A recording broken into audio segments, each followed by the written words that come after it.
Здравствуйте, меня зовут Андрей Андреевич Дуйко, руководитель компании «Тибетская формула». Я постараюсь ответить на все вопросы, которые вы задаете мне онлайн, находясь сейчас на моем сайте, в вебинарной комнате сайта aduiko.com. Сегодня наш разговор будет посвящен, наверное, такому разделу, который называется разделу медицины и психологии, который называется психосоматика или психосоматические заболевания. То есть я постараюсь выделить основные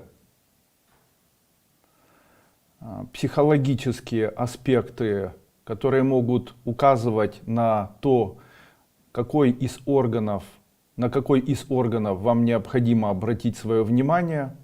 То есть я буду говорить, допустим, у вас появилось состояние страха, на какой орган необходимо обратить внимание, или у вас появились какие-либо симптомы.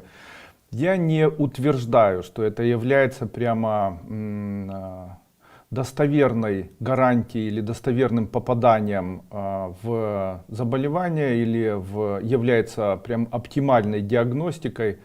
Это все требует еще дополнительного изучения. Тем не менее, опираясь на собственный опыт, сегодня я бы хотел поделиться вот такой информацией. Ну, наверное, можно сказать, она не совсем медицинская. Тем не менее, я рекомендую ее выслушать, так как она является, наверное, выводами десятилетней работы с людьми, с которыми я работал. Ну и начнем. Вначале я постараюсь ответить на ваши вопросы. Владимир, здравствуйте. Андрей Андреевич. Считается, что мускатный орех обладает сильным наркотическим действием, а также плохо действует на печень и почки. Объясните, пожалуйста, как и в каких дозах использовать мускатный орех для лечения хронического архита без вреда для организма. Мускатный орех имеет уникальное свойство антикоагулянтное. Дело в том, что мускатный орех имеет те же вещества, кверцетин и рутин, которые участвуют как раз в разжижении крови. Используя мускатный орех в невысокой концентрации, как специю или заваривая в определенном количестве, мы можем улучшить состояние, которое может возникать на фоне тромботизации сосудов и вен. Сейчас я немножко об этом расскажу. Ведь я провожу вебинар, перезвоню в 2 часа. И можем вот таким образом улучшить общее самочувствие. Я считаю, что использование мускатного ореха в комплексном лечении, допустим, стеноза сосудов, атеросклероза, артериосклероза нижних конечностей и даже в ходе лечения, допустим, архита, трофических язв, таких заболеваний, как, допустим, ну и даже спондилоартрит, геморрой, то есть заболевания, которые связаны с тромботизацией сосудов, они могут поддаваться лечению как раз с помощью использования специи мускатный орех. Каким образом я рекомендую принимать мускатный орех? 1 чайная ложка заливается 1 стаканом кипятка, и после того, когда остывает, человек выпивает 1 стакан кипятка или 1 стакан такого узвара или завара, принимает его 2-3 раза в день. Такое количество принятия мускатного ореха в виде вот такого приема цитонетоксичный, совершенно безопасный для человека, имеют ярко выраженный эффект. Кстати, для тех женщин, у которых близки капилляры на лице, есть розацея или видны капилляры на бедрах или на теле где-либо, я рекомендую использовать именно этот раствор для того, чтобы убрать поверхностные капилляры. Аппликации с таким раствором на лицо или аппликации на вены, аппликации на ноги могут помочь в ходе лечения таких заболеваний, как варикозное расширение вен, артериосклероз, нейропатия нижних конечностей или стопы. При сахарном диабете 2 типа. Очень рекомендую, великолепное средство, народное, проверенное. Малышам можно давать в случае, если не опускается яичко, в случае, если есть геморроидальные узлы, можно таким раствором спринцеваться. Ну, ответил сполна. Далее, Людмила Боровецка. Здравствуйте, Андрей Андреевич, мне 68, имею 4 детей. В левой груди обнаружена киста несколько лет назад. Лечения никакого не назначают, только маммография раз в год. Скажите, чем лечить? Дело в том, что появление кистообразования груди у женщины, особенно в период от возраста 50 лет и старше, обусловлен климактерическим периодом, пережитым климаксом. Обычно возникает на фоне, как правило, сбоя гормонального, то есть уменьшение эстрадиола, увеличение тестостерона, уменьшение или увеличение прогестерона, или увеличение мамантина, или увеличение пролактина, извините. Это все может привести к появлению вот таких неприятных узлов. Первое, о чем нужно знать. Первое, в тот момент, когда у вас появились узлы, вы обязательно должны знать, что нельзя одевать бюстгальтер тесный. То есть грудь должна свободно находиться в бюстгальтере. Поэтому использование твердых предметов в бюстгальтере, а также пушапов или каких-либо подкладок использовать для своей груди ни в коем случае нельзя, так как это может спровоцировать дальнейшее появление и увеличение таких опухолей. Второе. Обязательно необходимо беречься сквозняков и не ходить босыми ногами по холодному полу, особенно плитке. Это все может спровоцировать воспаление грудной железы, появление мастопатии. Поэтому я понимаю, что грудь это красиво, старайтесь ее после 60 лет обязательно прятать.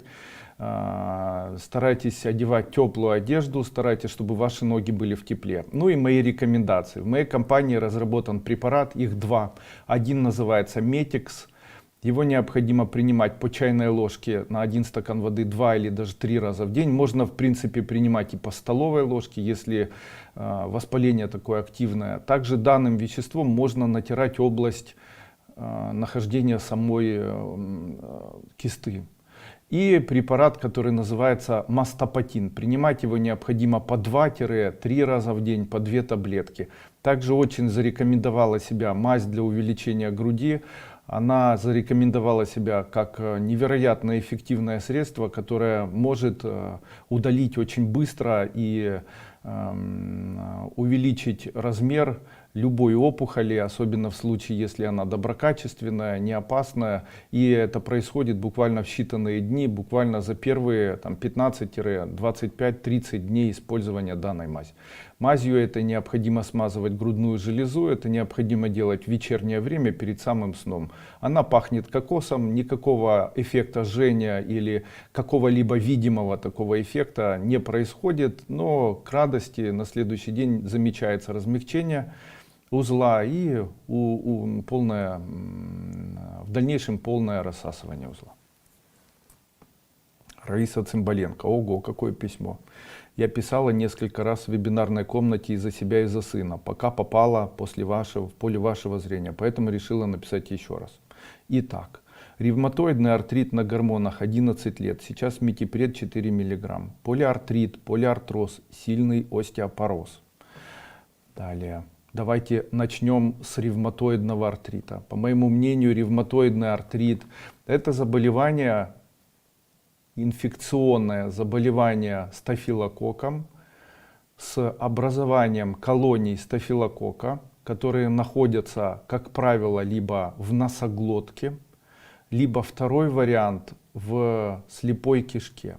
Именно поэтому я считаю, что в ходе лечения полиартрита исключительно с использованием гормонального препарата метипред, он же преднизолон, он же гидрокортизон, он же мидрол, является не совсем, наверное, даже может быть корректным, конечно же, улучшая общий иммунный ответ вашего организма. Тем не менее, само заболевание вылечить практически невозможно. И тут же стоит такой вопрос, или появляется вопрос: Андрей Андреевич, ну а каким же способом можно попробовать устранить данное заболевание? Итак, данное заболевание, по моему мнению, необходимо устранять несколькими путями. Первый путь — это улучшение иммунитета. Второе — это устранение стафилококка в крови. Третий, конечно же, стафилококк в крови может быть виден в исследованиях крови. Это как допустим, исследования исследование АСЛО или наличие стафилококка в крови, есть такие исследования. То есть можно назначить препараты, допустим, антибиотики для того, чтобы справились. Но опять-таки хотелось бы сказать, что в случае, если у человека образовались колонии стафилококка и где-то находится постоянное возникновение этой инфекции или появление ее, то это может привести к тому, что бесполезным будет принимать препараты. То есть стафилококк может находиться в гландах, он может находиться в слепой кишке, и, как правило, применение антибиотиков не может достигнуть локального воздействия на данный центр. И для этого необходимо использовать мои рекомендации. Итак, первое. Полоскание горла. Необходимо полоскать горло раствором, можно фурацилина. Также можно полоскать горло раствором препарата лизоцим или лизам. И лизоцимовый спрей есть у нас, и лизоцим есть жидкий. Использовать необходимо так: пол чайной ложки лизоцима на полстакана воды полоскать вот таким веществом носоглотку и горло. Также орошать носоглотку веществом, который называется спрей эмбрионазин, 2, 3, 4 раза в день. Второе.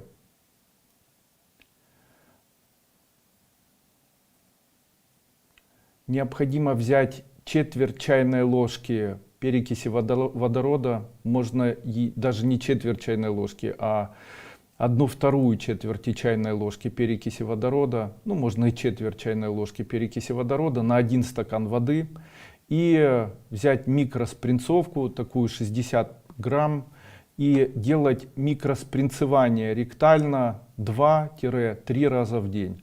Выполнять это необходимо 10-дневным периодом. Таким образом, устранение стафилококка из слепой кишки произойдет с использованием перекиси водорода. В тот момент, как использование вот этого лизама, лизоцима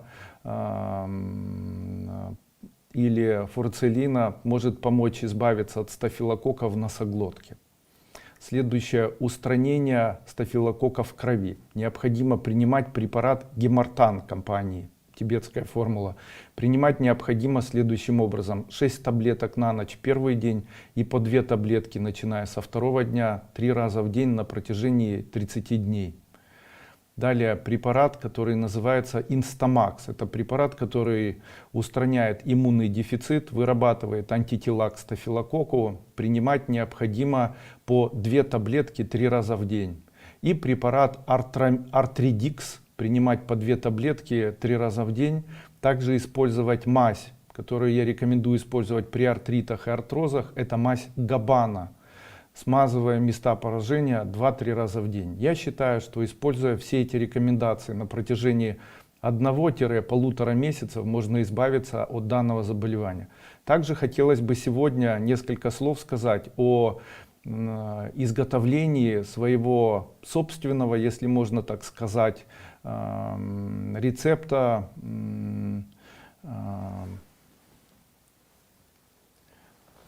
вакцины. Можно ли создать вакцину самостоятельно? Да, конечно, можно. Вот, скорее всего, человек, который болеет полиартритом или красной волчанкой, или болеет каким-либо аутоиммунным заболеванием, у этого человека есть или сам вирус вызывает появление данного заболевания, какой-либо из вирусов. И лечение данного вируса может состоять в том, что мы можем устранять токсины, обучая наш иммунитет вырабатывать антитела или вырабатывать должный иммунный ответ для устранения токсинов, или увеличения формирования фагоцитов, или увеличения формирования лейкоцитарных клеток типа Б и иммунных Б-клеток. Мы можем таким образом воздействовать на это, если мы начнем использовать свою собственную вакцину. В тот момент, когда человек заболевает каким-либо заболеванием, большинство вирусов или большинство микробов, они находятся в носоглотке. Именно поэтому и ковид-вирус, именно поэтому большинство вирусов, их можно определить по мазку носоглотки, ПЦР исследованиям. И, конечно же, из этого следует вывод, что если мы каким-либо образом возьмем те микробы, которые находятся в нашем горле, в ротовой полости, и создадим из них вакцину, то, ослабив клетки данных микробов и приняв их с пищей, мы можем фактически приручить или выработать или воздействовать на наш иммунитет таким образом, чтобы он научился или обучился правильно реагировать на данные вирусы. Каким образом я рекомендую создавать свою собственную вакцину? Необходимо, здоровы вы или плохо себя чувствуете, попробуйте испытать данный метод изготовления персональной вакцины с использованием следующего вещества. Вам необходим стакан молока. Возьмите 1 стакан теплого молока, желательно, чтобы оно было не перекипяченным, и желательно, чтобы оно было настоящим. То есть молоко, которое продается в пакете, категорически не подходит. Вам необходимо молоко не стерилизованное, вам необходимо молоко из-под коровы. Взяв такое молоко, обязательно, чтобы оно было теплое, подогрейте его до температуры 35-40 градусов. Просто плюньте в это молоко и поставьте его так, чтобы на него падал солнечный свет. На протяжении 7-8 часов это молоко должно забродить. В тот момент, когда молоко забродит, то вирусы или микробы, которые находятся в данном молоке, будут ослаблены под воздействием молочнокислых бактерий. Тем самым сам вирус будет подавлен и будет иметь форму ослабленного вируса. После чего выпейте этот стакан уже приготовленного кефира или йогурта вот таким образом. И делайте это через день на протяжении хотя бы 30 дней. Какой будет эффект? Первое — эффект омоложения. Второе — перестают воспаляться узлы щитовидной железы, поджелудочной железы, грудных желез. Исчезают хронические заболевания, гайморит, заболевания танзелит, улучшается иммунитет.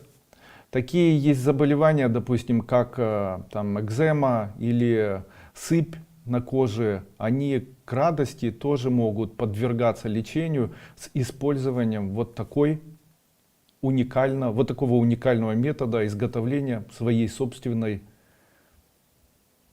вакцины. И это от меня вам вот такой вот совет. Все-таки продолжим. Высокий холестерин, головные артерии, холестериновые бляшки и стеноз, зрение, слух сильно понижены, заторможенность мышления. Когда у человека появляется высокий холестерин, это говорит о том, что человеку необходимо сказать «стоп» при употреблении определенных видов питания. Какие это виды питания? Необходимо полностью убрать глюкозу в любом ее проявлении. Старайтесь максимально уменьшить употребление углеводов на длительное время, хотя бы на 3-4 месяца.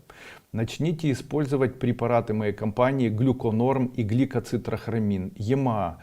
Это препараты, которые помогут убрать вот эти тромбозы сосудов. Далее, увеличьте количество сна до 7-8 или даже 9 часов.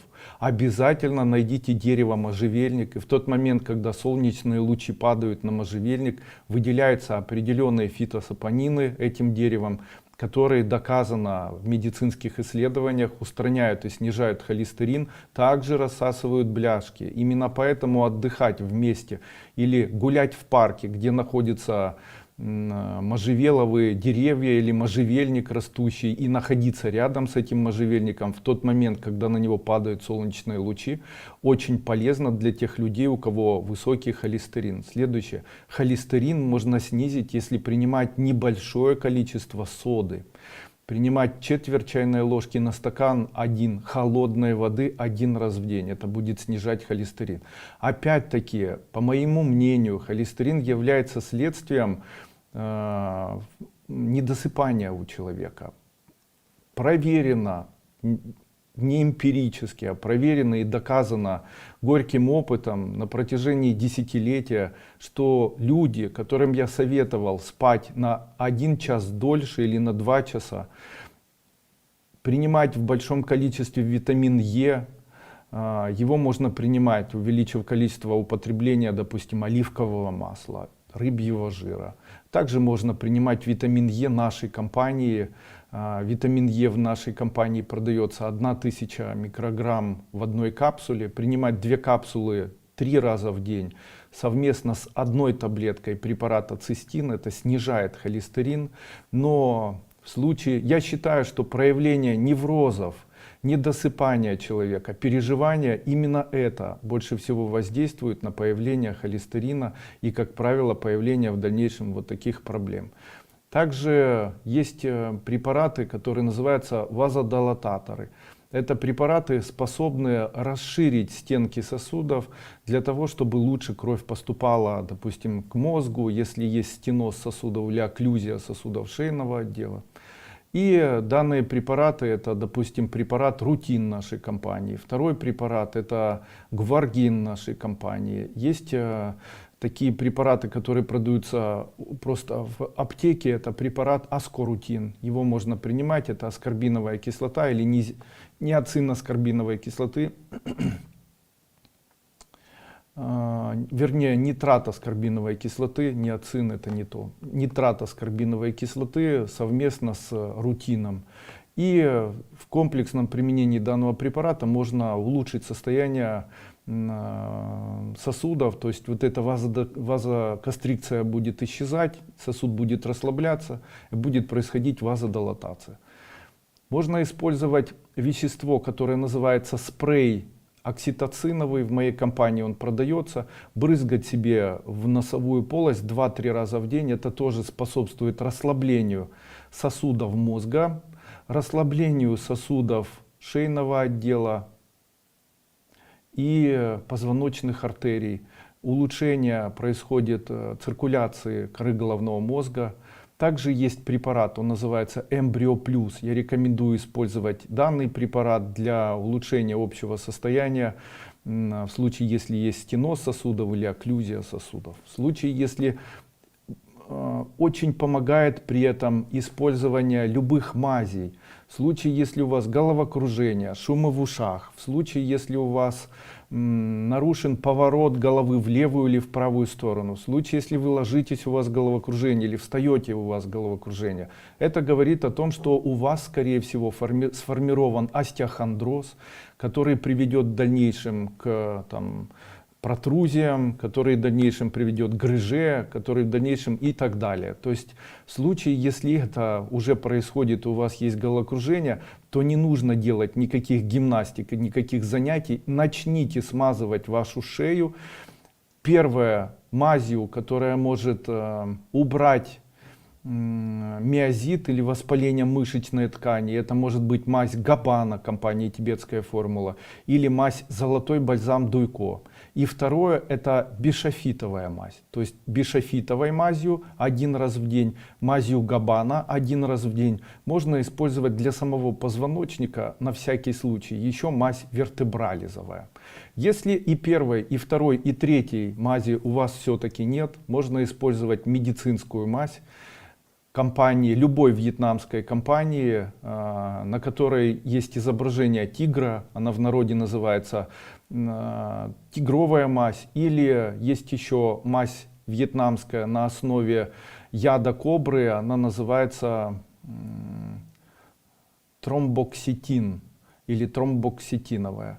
Вот можно использовать вот такую мазь вьетнамскую, смазывая шейный отдел, смазывая саму шею и смазывая весь грудной отдел позвоночника. В случае, если у вас хрустит и скрипит в грудной клетке, это говорит о том, что вы страдаете остеохондрозом грудного отдела. В случае, если при повороте влево и вправо, при скручивании позвоночника в поясничном отделе у вас в тазовой области появляется хруст, это говорит о том, что у вас остеохондроз пояснично-крестцового отдела. В случае, если вы не можете повернуть шею, у вас головокружение, при наклоне влево, вправо, вперед, назад, при расположении тела на левом боку или на правом боку у вас начинается сильнейшее головокружение или даже потеря сознания, при вставании, при быстром наклоне, в утренние часы шум в ушах, свист в ушах, это все говорит о том, что вы страдаете хроническим остеохондрозом, и вам необходимо начать использовать мази и уменьшать количество употребления поваренной соли, увеличивать при этом употребление растительных компонентов, которые ускоряют выведение солей кальция и солей натрия из вашего организма. Какие это вещества? Это рис вареный. Можно сварить рис без масла и соли, принимать его на протяжении дня там, по 1-2 столовые ложки 3-4 раза в день. Второе — это мед.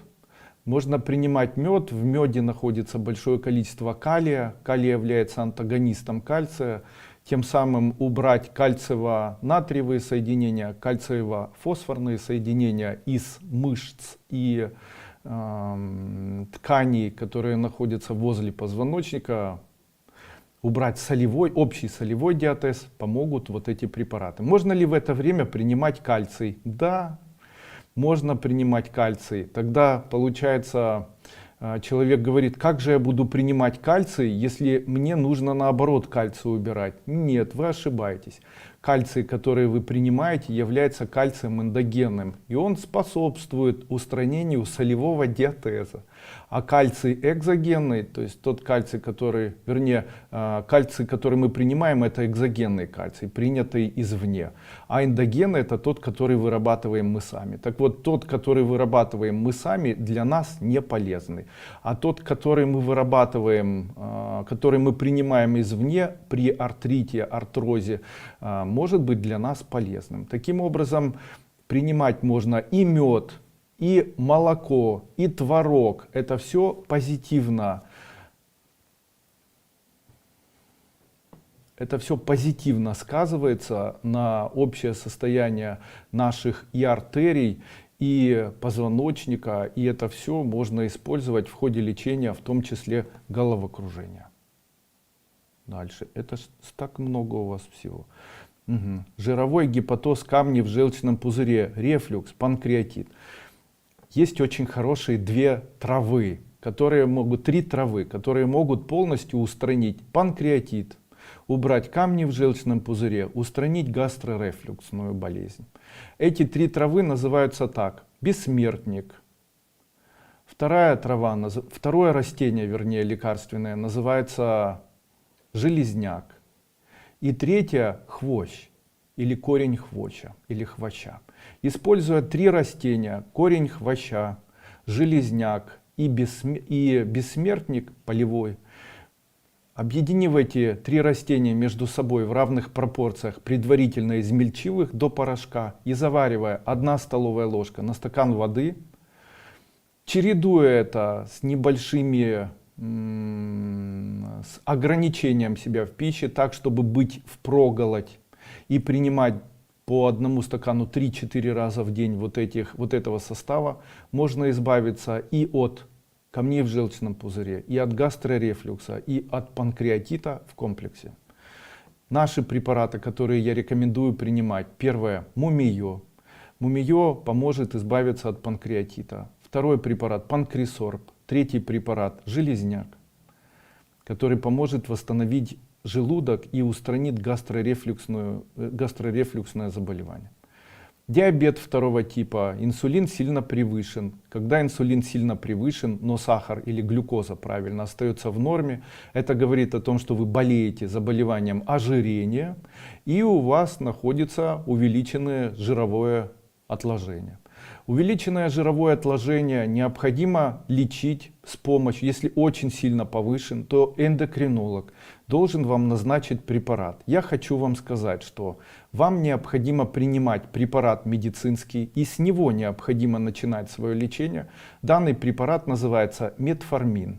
В дозировке 500 мг. Принимайте его перед каждым приемом пищи до 4 раз в день. Не стоит бояться, если первое время в ходе применения данного препарата у вас появится диарея, не стоит переживать и бояться этого. Скорее всего, диарея после 4-5 дней приема препарата исчезнет.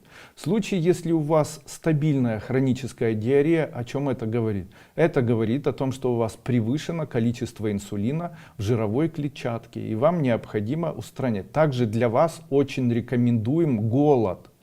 Вы должны говорить себе: я голодаю, а в тот момент, когда вы голодаете, у вас выделяется инсулин, который находится в жировом отложении. И этот инсулин начинает снижать глюкозу.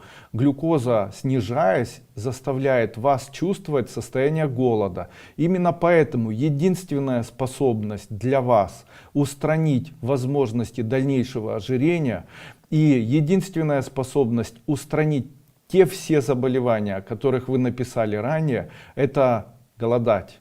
Сцепив зубы и говорить себе, когда вы хотите кушать, говорить себе: я не буду есть, потому что в этот момент у меня расщепляются жиры. Также для того, чтобы жиры расщеплялись более активно, а глюкоза не заставляла вас терпеть невообразимый мучащий голод, просто какой-то безумный голод, я рекомендую в то время, когда вы испытываете состояние голода, принимать как можно больше количества теплой или даже горячей воды. Дело в том, что горячая или теплая вода имеет одну уникальную способность. Это способность утолять у человека голод. И это связано с тем, что горячая или теплая вода, она повышает в небольшом количестве глюкозу в крови. Именно поэтому, если инсулин выделяется из жировой клетчатки и в этот момент начинает снижать глюкозу, то есть фактически вы худеете в этот момент, устраняя свой жир, вы очень хотите в этот момент кушать, особенно что-то сладкое или жирное. В этот момент вам необходимо что-то делать. Я рекомендую в этот момент выпивать 1 стакан или 2 стакана теплого или даже горячей воды, кипяченой прям с чайника. Это улучшит состояние расщепления жиров, уменьшит ваш аппетит и улучшит самочувствие. Также я рекомендую вам специально посмотреть мой вебинар, который выложен на моем канале «Тибетская формула. Спасительные рецепты» в YouTube. Посмотреть мой семинар, который называется «Инсулинорезистентность», и послушать еще раз все симптомы, которые возникают у человека, у которого развивается сахарный диабет 2 типа. По моему мнению, все заболевания человека и человечества на сегодняшний день развиваются вокруг заболевания сахарный диабет 2 типа. И эндокринологические изменения, в том числе заболевания щитовидной железы, аутоиммунные заболевания щитовидной железы, холестерин высокий, заболевания сосудов, заболевания вен и так далее. Это все связано с набором избыточного веса, общим ожирением, общей инсулинорезистентностью, общим накоплением инсулина в жировой клетчатке и так далее. Какой прогноз? Я там говорю о прогнозах неутешительных и исследованиях, которые в свое время проводились врачами по всему миру. Это исследования, которые доказали, что в большинстве своем сахарный диабет 2 типа приводит человека к тому, что происходит нарушение. Следующее. Первое. Сердечно-сосудистая деятельность, гипертензия или гипертоническое заболевание, гипертоническая болезнь. Второе. Стенозы всевозможные. Третье. Артериосклерозы, артеросклероз. Далее, заболевания позвоночника, заболевания нервной системы, заболевания нервных тканей, неврозы, заболевания сетчатки, глаукома, катаракта, макулодистрофия. Это все симптомы сахарного диабета 2 типа. Заболевания жировой гепатоз печени, заболевания кисты печени, заболевания кисты Бейкера, это заболевания сосудов, ну и так далее. Вот эти все заболевания, это все следствие нашей инсулинорезистентности. Ну и, конечно, вы дальше будете писать щитовидная железа, большой узел. Будете бороться с инсулинорезистентностью, уйдет проблема щитовидной железы. 21 год была стабильной, 2 поменьше, все в левой доле. Гормоны практически всегда были в норме. Чуть повышен. Узлы следствия инсулина. Инсулин, вы должны знать, инсулин для нас, для человеческого организма, это сумасшедший яд. Именно поэтому, когда инсулин накапливается у нас в жировой прослойке, это энергия. И эта энергия, она взрывает железы. То есть железы начинают работать и не знают, что делать с той энергией, которая в них появляется. И они создают узлы. Они создают узлы в щитовидной железе, в грудных железах, в яичниках у мужчин, в предстательной железе и так далее. Единственный способ — это не есть ничего сладкого, ограничивать поступление углеводов и борьба с инсулином в ходе приема препарата метформин. Из наших препаратов я рекомендую жир-стресс, рекомендую препарат гликоцитрохромин, рекомендую препарат глюконорм. Почки, двусторонний пилонефрит, следствие сахарного диабета. Еще сердце сосудов и кальцинаты, сахарный диабет второго типа. Порекомендовать наиболее эффективные препараты. Ваш наиболее эффективный препарат — это метформин. Здравствуйте, Андрей Андреевич. Скажите, есть ли такой аптечный препарат, который без вреда уберет глистов у взрослых и детей? Такой препарат есть, Альбикам называется. Я посмотрю сейчас, правильно он. Альбикам. Да, есть препарат Альбикам. Альбикам или Альбикан. Сейчас препарат. Хорошо, что есть. Альбиком. Сейчас. Все-таки неправильно. Альбикан правильно называется. Неправильно все-таки сказал. Альбикан. Почитаем сейчас.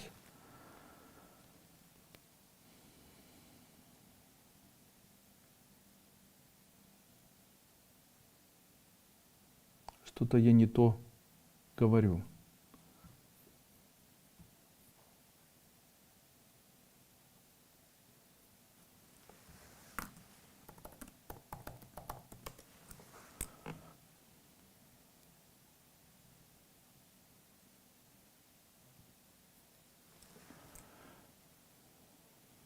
Неправильно, это я спутал. Альбикам у нас в Украине есть такой препарат, да, но он, действующее вещество в данном препарате альбендазол. И необходимо искать действующее вещество альбендазол. Вот альбендазолом можно лечить. Из препаратов нашей компании хочу посоветовать препарат, который называется Популин. 1 чайная ложка на стакан воды 2-3 раза в день. Особенно если вы болели когда-либо с коридами, то у вас в дальнейшем обязательно будут появляться легочные заболевания. Именно поэтому убрать вот эти цистулы глистов, которые находятся или постоянно находятся в легких, можно с помощью препарата Популин. Принимая 1 чайную ложку популина на стакан воды 3 раза в день, можно избавиться от паразитов, которые могут находиться в печени, от паразитов, которые могут находиться и в мозге, и в легких. Очень улучшает самочувствие человека. Вы обратите внимание в дальнейшем на то, что внезапно для себя откроете, что вы перестали болеть легочными заболеваниями, вирусными легочными заболеваниями, улучшается общий иммунитет. Препарат такой сладенький на вкус, желтенького цвета. Дальше препарат Гельминфит, в котором находятся все виды наших лекарственных растений, которые могут избавить человека от глистной инвазии. Ну и третий препарат — это горечи Дуйко Амарум. Принимая по чайной ложке горечи, там находятся все виды полыни, находятся вещества горячавка, исландский мох и так далее, окопник, данные дальше почки черного тополя. Все эти препараты, вернее все эти экстракты, из которых создана эта горечь, могут помочь человеку эффективно избавиться от избыточного веса, избавиться от заболеваний желчевыводящих путей, растворить камни в желчном пузыре, избавиться от глистов, улучшить иммунитет, уменьшить количество проблем, которые связаны там, с гастрорефлюксом, отрыжкой, заболеваниями поджелудочной железы. Одним словом, абсолютно каждому человеку я рекомендую использовать вот этот препарат, сироп Дуйко, который называется Амарум горечи или горечи Дуйко. Белинова Наталья, расскажите про эмбриоэликсир со стволовыми клетками при онкозаболеваниях. Есть одна из гипотез, которая говорит о том, что онкологическое заболевание есть следствие перенакопления свободных радикалов аминокислот. То есть условно это выглядит так. В тот момент, когда аминокислоты распадаются или когда аминокислоты живут, то они могут вырабатывать свободные радикальные соединения, которые накапливаются. То есть аминокислота — это полимер белка, аминокислота — это аминокомплекс и карбоксильный комплекс, который связан между собой свободным радикалом. Аминный комплекс и карбоксильный комплекс может как бы изменяться в ходе обмена веществ в организме, вновь исчезать и вновь строиться, а свободный радикал может накапливаться. В большинстве своем свободные радикалы, накапливаясь в нашем организме, как грубо токсин, могут накапливаться локально в одной из точек нашего организма. Допустим, в грудной железе, в щитовидной железе, подкожно где-либо или еще где-то. При этом может воздействовать на клетку РНК, нарушая процесс распада клетки, создавая из клетки здорового человека злокачественную клетку, которая начинает делиться и которая начинает расширяться. То есть в ней устраняется способность умирать или отмирания, или распада. В этом всем, по мнению некоторых врачей, участвуют как раз вот эти свободные радикальные соединения, которые становятся цитотоксичными, канцерогенными и в дальнейшем могут накапливаться. Организм с ними сделать ничего не может. Но в нашем организме есть только одна функция. Это функция усвоения определенной аминокислоты, которая называется цистерин, она же называется цистеин и она же называется цистин. Почему у одной аминокислоты 3 разных названия? Эти аминокислоты, находясь в нашем организме, трансформируются. Цистеиновая кислота становится цистериновой, цистериновая становится цистиновой, цистиновая становится цистеиновой, цистеиновая становится цистериновой, цистериновая становится цистиновой.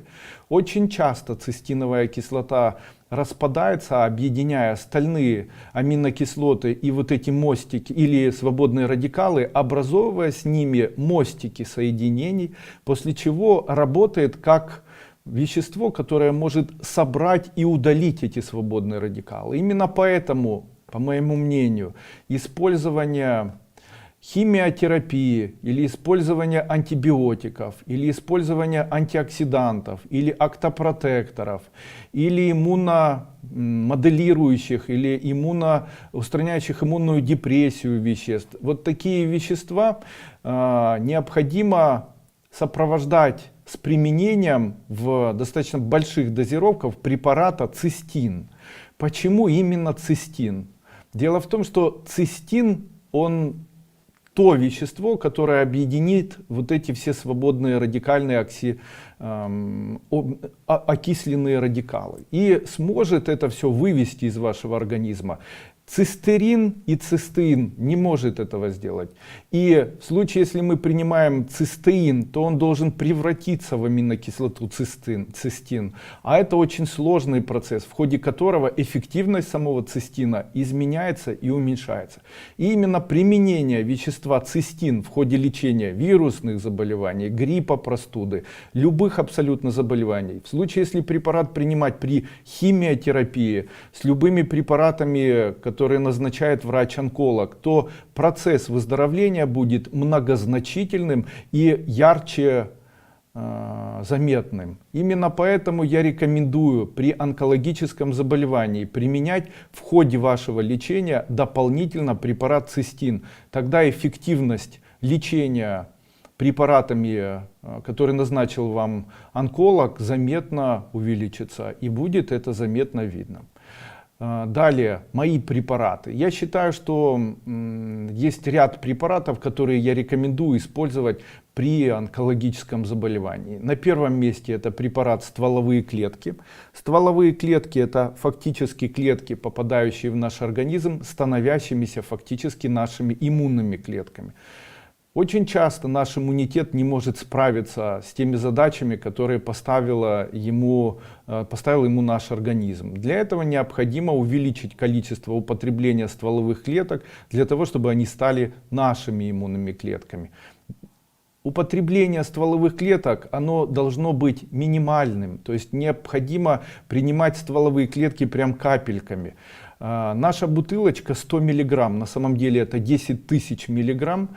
Наша бутылочка вмещает в себе около 60 миллионов стволовых клеток. Этих стволовых клеток достаточно для того, чтобы восстановить человека или восстановить его иммунитет на протяжении длительного периода использования. Как принимать такие стволовые клетки? Можно их принимать следующим образом. Взять пипетку и буквально 10-15 капель на ложку воды один раз в день или на стакан с водой один раз в день. Принимать это необходимо от 3 до 9 месяцев. Какой будет результат?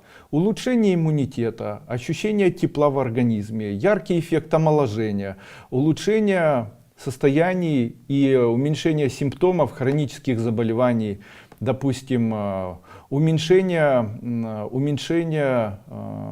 симптоматики ревматоидного артрита или полиартрита, васкулита, ну и так далее. То есть вот использование такого вещества может помочь человеку, меньше будете болеть на протяжении года. В случае, если есть какой-то курс лечения, там, вы лечите онкологическое заболевание, можно принимать совместно с препаратами, которые назначает онколог. На любую опухоль воздействуют наши лейкоциты. Лейкоциты — это клетки, они различные. Это фактически иммунный комплемент, в котором находятся лимфоциты, нейтрофилы, базофилы, ретикулоциты.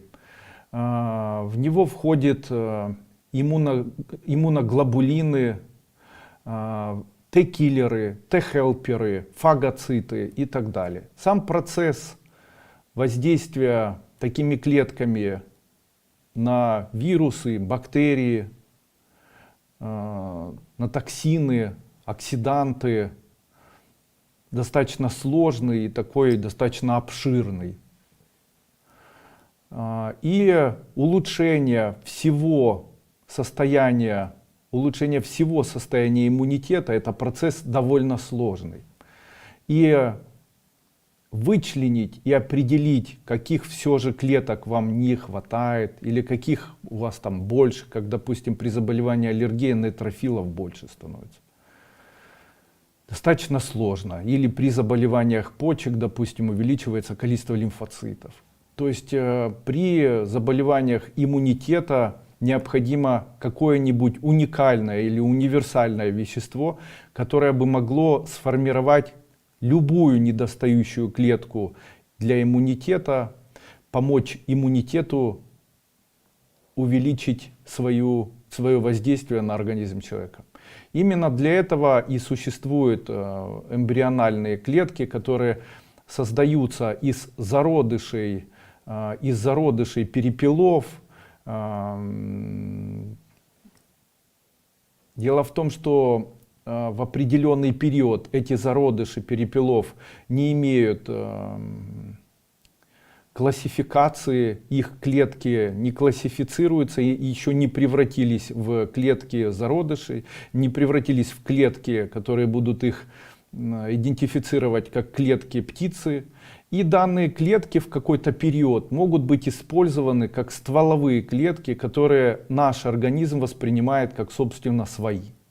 И использование вот таких зародышей в ходе изготовления вот таких стволовых клеток позволяет нам создать препараты Эмбрио Плюс и Эмбрио Коктейль. Я рекомендую это использовать. Сам использую я данный препарат на протяжении уже 2 лет. Принимаю я его необычным образом. Я пью воду из 5-литровой емкости. На 5-литровую емкость я добавляю 1 столовую ложку этого вещества и пью эту воду ежедневно вместо компота, чая и так далее. Какой эффект от этого? мне очень понравился эффект омоложения. То есть эффект омоложения на лицо, такие заболевания, как, допустим, врастание ногтей. Вот когда-то у меня было врастание ногтей, там одного ногтя. Совершенно недавно я заметил, что этого врастания нет. Улучшился рост волос, восстановилась кожа, ушли какие-то сыпи там небольшие, которые были на теле. К моему удивлению, исчезли еще и маленькие где-то бородавочки, микропапилломки. Это все тоже поисчезало. Я считаю, что во всем этом, благодаря, вернее, препарату эмбриональный коктейль Дуйко. Итак, все же хотелось бы несколько слов сказать вот о чем. В тот момент, когда человек начинает ощущать определенные неприятные психологические дискомфортные состояния, допустим, какие? Страх, беспокойство, переживания, гнев, печаль, заторможенность, тревожность, разочарованность, то на что же это воздействует? Какой орган при этом, на какой орган необходимо больше всего обратить внимание? Хотелось бы несколько слов сказать об этом. Дело в том, что психосоматика — это наука, по-моему, психологии, а не медицинская, или медицинская психология. Это наука, которая рассматривает зависимость психиатрических факторов или психологических аспектов, которые вызывают появление и исход или продолжение определенного заболевания, определенного органа. Есть еще одна наука, которую можно назвать соматически психологическая, то есть поражение определенного органа создает определенную эмоцию. То есть я сегодня хотел бы поговорить не о психосоматике, а о соматике, которая создает состояние психики. Вот мне бы хотелось поговорить еще об этом. По моему мнению, некоторые физиологические процессы, которые происходят в организме, могут сказываться на психологическом ответе нашей психики на определенное состояние нашего организма. Какие же, как их диагностировать и каким образом их вычленять? Можно ли определить, почему вы злитесь, откуда вы берете тревогу, почему возникает разочарование, с чем это связано и на что необходимо обратить внимание? Вот несколько слов быстро на эту тему. Итак, начнем, наверное, вот с чего.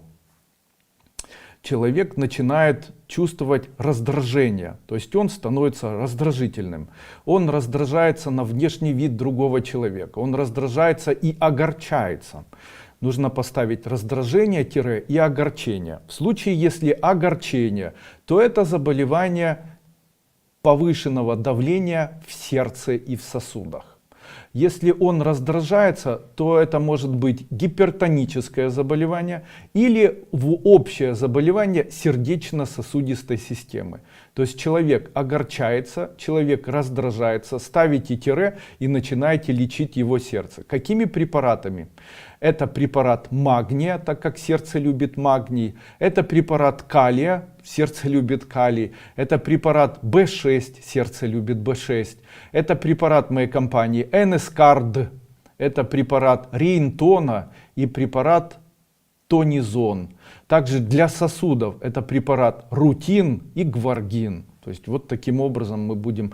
Также из рациона питания. Если больное сердце, человек должен максимально ограничивать потребление жиров в своем рационе питания. То есть уменьшить количество жиров. А если вы полный человек, то еще и углеводов. То есть фактически ничего не есть. Знаете, кушать только овощи, перейти вот на такое питание.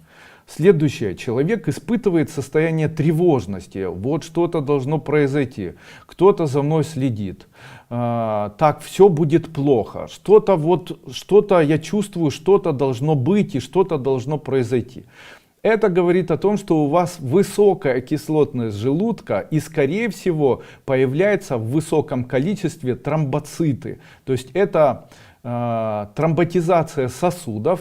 Это говорит о том, что у вас есть проблема поджелудочной железы и проблема селезенки. необходимо принимать препараты для поджелудочной железы, это панкреатит, для селезенки спленлав и для желудка железняк. Таким образом, если принимать их, то вы можете 3 первопричины появления вашей тревожности устранить. Следующее, страхи, которые возникают как: ой, что-то произойдет, боюсь зайти, боюсь выйти, боюсь позвонить, боюсь написать, боюсь сказать, боюсь смотреть в глаза, боюсь с кем-то встречаться, то есть появляющиеся страхи. Когда у человека появляются страхи, то это связано с мочеполовой системой, почками, мочевым пузырем и надпочечниками. Рекомендую принимать следующие препараты. Это препарат Ренокс, препарат «Женское здоровье» для женщин и R-модулятор для мужчин. Также можно и мужчинам, и женщинам мускус по чайной ложке на стакан воды 2 раза в день. И препарат для надпочечников. Это препарат, допустим, как же он у нас называется? Сейчас вспомню.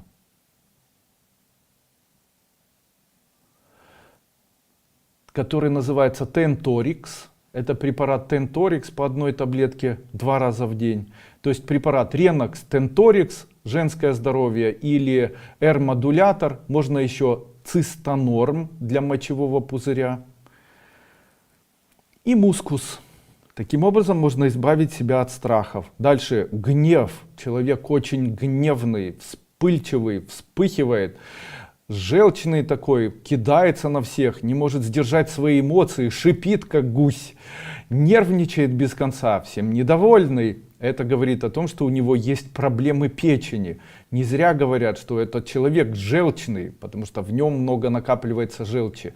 При заболеваниях желчи я рекомендую использовать свои горечи, которые называются Амарум Дуйко, лечить печень препаратом Тантал, а также обращать внимание на иммунитет, так как именно иммунитет является для человека еще и большой проблемой. Также в случае, если у человека очень большая агрессия, это говорит о его сексуальной неудовлетворенности или говорит о том, что у него не хватает гормонов сексуальных. И для этого человеку необходимо принимать препараты, поддерживающие гормональный статус его.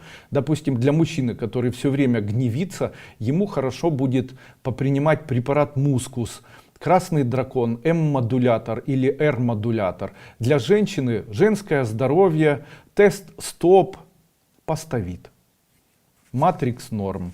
Далее, а если человек испытывает состояние печали и депрессии, состояние печали и депрессии возникает, если у человека появляется заболевание легких. Заболевание легких необходимо лечить препаратами ингаляции с эмбриональным коктейлем, ингаляции с ванадием и серебром или ванадием и германием.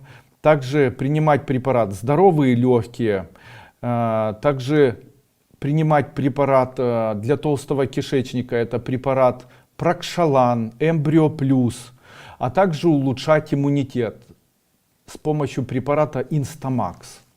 В случае, если человек забывчивый или специально старается чего-то не слышать, если человек немножечко рассеянный, не может сконцентрироваться, не воспринимает информацию, обычно говорит: а я не понял, я не услышал, я не понял и не услышал, и я не слышу, не вижу и так далее. Все время что-то забывает. Этому человеку это говорит о том, что есть проблемы мозговой деятельности и скорее всего есть проблемы нервной системы или истощения нервной системы. Такому человеку необходимо принимать капли перед сном Дремин по 30-40-50 капель на ложку с водой перед самым сном. Принимать на протяжении дня препарат Поставит 2 таблетки 1 раз в день.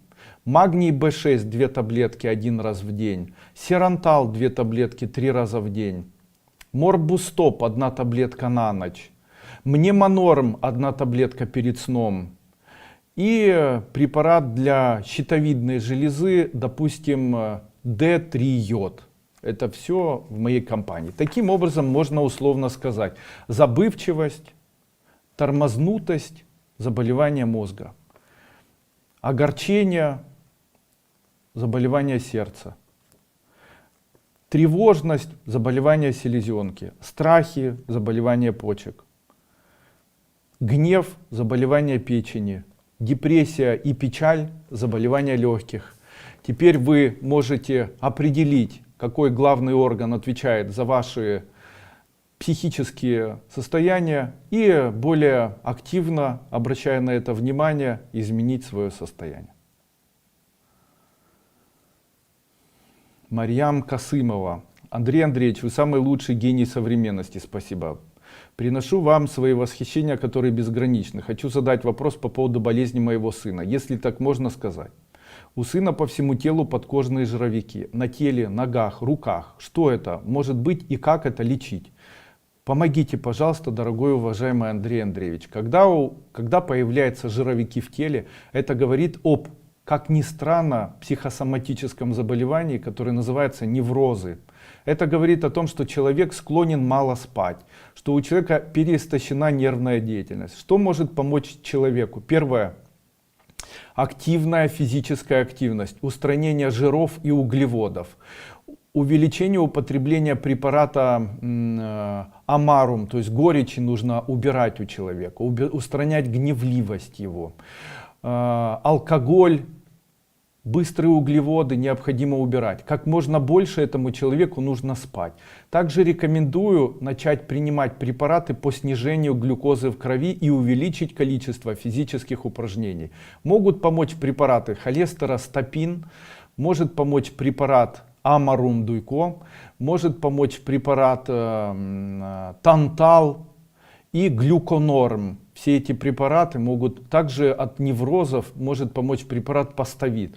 Применяй также один раз в неделю парная и 2-3 раза в неделю активный спорт без тяжестей. Это бег, потому что использование тяжестей влияет на расщепление фосфолипидов. А вот расщепление жиров все-таки происходит в случае, если человек занимается активным бегом. То есть расщепление жировой клетчатки, высвобождение инсулина происходит через 10 минут после активного бега или езды на велосипеде. В случае, если человек занимается просто физическими упражнениями, поднимает тяжести, то процесса расщепления инсулина не происходит. Вернее, не расщепление жиров, как правило, не происходит. Наоборот, происходит набор массы, так как фосфолипиды делятся, образуя новые аминокислоты, которые являются фактически строительным материалом для нашего организма. То есть человек набирает вес на фоне тяжелых физических тренировок. А вот легкие, такие более энергетически затратные тренировки необходимы. И в случае, если активные тренировки такие через 1-2 месяца не принесут своих плодов, можно увеличить количество употребления углеводов. Это тоже безопасно. В какой-то момент недостаточность употребления углеводов в ходе лечения липомы или липом может помочь избавиться от быстрого устранения липом. Эзотерический метод. Необходимо представлять липомы в виде все тело представлять в виде хлеба, теста вернее, а липомы в виде шариков теста. И представлять, будто вы своими руками влево и вправо их как бы растягиваете по всему телу. Как ни странно, вот такой процесс эзотерического целительства может помочь человеку избавиться от подкожных жировиков.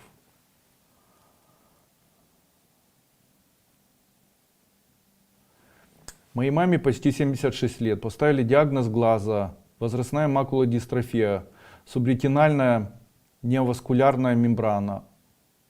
Можно помочь ваш курс для лечения, так как офтальмолог предложил укол алия в глаз. Что делать? Необходимо посмотреть, есть полный развернутый такой вебинар, который называется «Лечение макулодистрофии» или «Лечение глаукомы». Вашей маме помогут мои препараты катарфит и глаукамин. Также ей необходимо принимать препарат бирол по 30 капель на ложку воды 3-4 раза в день. Закапывать можно каплями глаукаминовыми. Также прикладывать к глазам заваренный крепко чай. Также поможет, допустим, растение, которое называется очанка. Можно его принимать в небольшом количестве, посмотреть там у травников, как его принимают и как прикладывают в виде аппликации к глазам. Также необходимо. Я считаю, что формирование данного заболевания, как правило, происходит на фоне, как ни странно, тоже сформировавшейся инсулинорезистентности. Что я могу порекомендовать вам? Я рекомендую вашей маме смазывать обязательно шейный отдел и отдел позвоночника мазями. Один раз габаной, один раз золотым бальзамом и один раз вертебрализовой мазью. Также попринимать препарат рутин или аскорутин аптечный. Это все в комплексе может помочь избавиться от данного заболевания. Также есть научная работа по лечению макулодистрофии сетчатки глаза. И считается, что увеличение употребления селена взрослыми женщинами может помочь заметно улучшить состояние сетчатки. Поэтому найдите добавку селен. Можно принимать наш препарат селен, он у нас жидкий по столовой ложке 3-4 раза в день, или по 200 миллиграммов селена в виде пищевой добавки любой компании, по одной таблетке Маме 78 2 раза в день на протяжении 1 месяца. Я желаю всем здоровья. Хочу напомнить, что на сайте Адуйко, компании aduiko.com, компании «Тибетская формула» в данный момент и аж до 8 августа проходит акция. Данная акция посвящена летнему периоду. И на все препараты сейчас действует просто огромная скидка. Поторопитесь до 8 числа приобрести те препараты, которые улучшат ваше здоровье, улучшат ваше общее самочувствие и помогут вам быть более активным, веселым, добрым, счастливым и здоровым человеком. С вами был Андрей Андреевич Дуйко. Ставьте свои комментарии под данным видео, распространяйте данное видео на своих страницах в социальных сетях. Возможно, вместе мы можем сделать жизнь людей более качественной и поможем этим людям быть более здоровыми и более, наверное, счастливыми людьми. До свидания, будьте здоровы. Здоровым быть легко, если помогает нам Дуйко.